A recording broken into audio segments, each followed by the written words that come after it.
Hello everyone, मैं हूं अल्पना और आप देख रहे हैं फोकल एकेडमी। आज फिर हम आपके लिए लेकर आए हैं एक प्रॉब्लम सॉल्विंग वीडियो।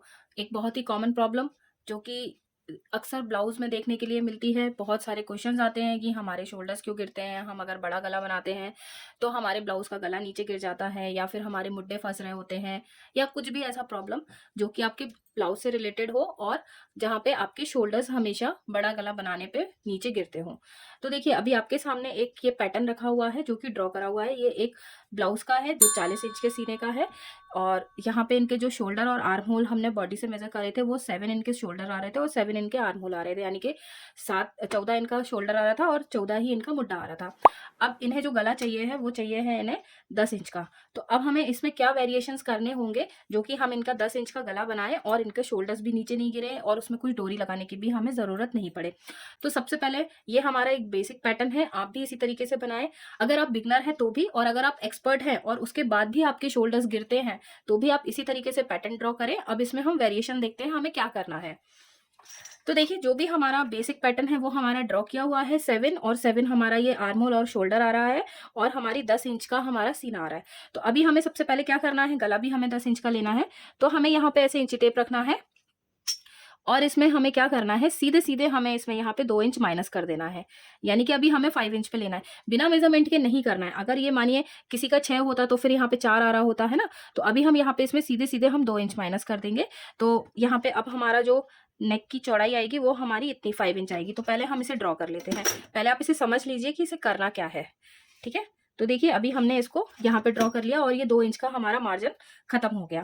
अब सेकंड स्टेप हमें क्या करना है, सेकंड स्टेप हमें हमारा आर्म होल मेजर करना है। तो अब हमारे आर्म होल की लेंथ हमें कितनी रखनी है, आर्म होल की लेंथ हमें रखनी है 6, ठीक है। तो अब हम क्या करेंगे, यहाँ पे भी हम एक लाइन ड्रॉ करेंगे इस तरह से, जो कि लाइन आएगी हमारे चेस्ट की, ठीक है। ये हमारा बिल्कुल टोट अलग होगा, जो हमने मेजरमेंट था उससे ये बिल्कुल अलग रहेगा। और आप मानिए, अगर आप इस लाइन से करेंगी, ब्लाउज बनाएंगी, तो कभी भी आपके आर्म होल नहीं टाइट पड़ेंगे या लूज पड़ेंगे, कभी भी आपका शोल्डर डाउन नहीं होगा। अब हम यहाँ से पुराने वाले पैटर्न को रिमूव कर देते हैं इस तरह से फिंगर की मदद से, ठीक है। अब जैसे कि हमारे पास में 10 इंच का सीना आ रहा था, तो इनका चेस्ट आ रहा था 10 इंच का, तो हम एक बार फिर से यहाँ पे 10 इंच को ड्रॉ कर लेते हैं, ठीक है। अब हमें क्या करना है, अब ये हमने 10 इंच ड्रॉ कर लिया। अब हमें क्या करना है, ये हमारा हो गया, जो हमारा बैक वाली साइड आती है ये हमारा वो पार्ट हो गया। बट अभी हमें यहाँ पे कट नहीं करना है। अभी हमें क्या करना है, हमने ऊपर तो कम कर दिया, बट अगर हम यहाँ पे इसको सही मेजरमेंट लेके कट नहीं करेंगे तो ये हमारा खिंचाव आएगा और फिर भी हमारा गला उतरेगा। तो अब हमें क्या करना है, हमें यहाँ पे करीबन पौना इंच बाहर आना है। पौना इंच बोले तो 0.75, ठीक है। तो 0.75 हम यहाँ पे नीचे की साइड, बाहर की साइड आएंगे। ये मैं आपको बैक वाला पार्ट ड्रॉ करके दिखा रही हूँ जिसमें कि हम बैक गला बनाते हैं और वो हमारा डाउन होता है। तो देखिए, ये हमने इस तरह से कर दिया।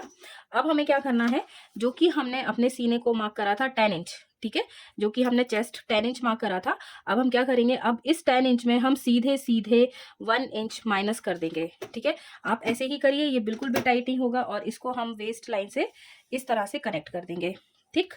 और यहाँ पे वही हमें 2 इंच का मार्जिन छोड़ना है। अब आप देख सकते हैं कि पहले वाले ब्लाउज के पैटर्न में और अभी वाले ब्लाउज के पैटर्न में कितना ज्यादा डिफरेंस आ गया। अब बस हमें यहाँ से इस तरह से इसको कर्व करना है सिंपली, ठीक है। बस, ना ही हमें इसे बहुत ज्यादा अंदर लेके जाना है और ना ही हमें इसे बहुत ज्यादा कर्व करना है। बस इस तरह से हमें इस लाइन के ऊपर कट कर देना है, आप देख सकते हैं। तो देखिए, ये बिल्कुल इजी मेथड है। ये हमने इसका आर्म होल सेट कर दिया। अब हम इसका नेक सेट करते हैं। तो नेक सेट करने के लिए हमें वापस से वही मार्किंग करनी होगी। मार्किंग करने के लिए अब हम यहाँ से, तो हमें ये वाला जो हमारा जो मुड्डे वाली साइड का कंधा है उसको हमें मेजर करना है। तो यहाँ से हमें ये करीबन 2.5 से 3.25 इंच रखना होता है। तो हम इसे यहाँ पे 3.25 इंच ले लेंगे, और हमारे नेक की विड्थ जो है उसको हम इस तरह से मेजर करेंगे। देखिए, यहाँ पे हम टेप रखेंगे और नेक हमारा 10 है, तो हम 10.5 पे मार्क करेंगे, और ऊपर की विड्थ की ऊपर के नेक की विड्थ आ रही है 2.25। तो यहाँ पे हम लगभग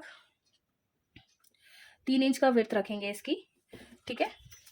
और 3 इंच की विड्थ रखने के बाद में हम इसे इस तरह से कनेक्ट कर देंगे, और यहाँ पे आपको जो भी शेप देना हो आप वो शेप इजीली दे सकते हैं।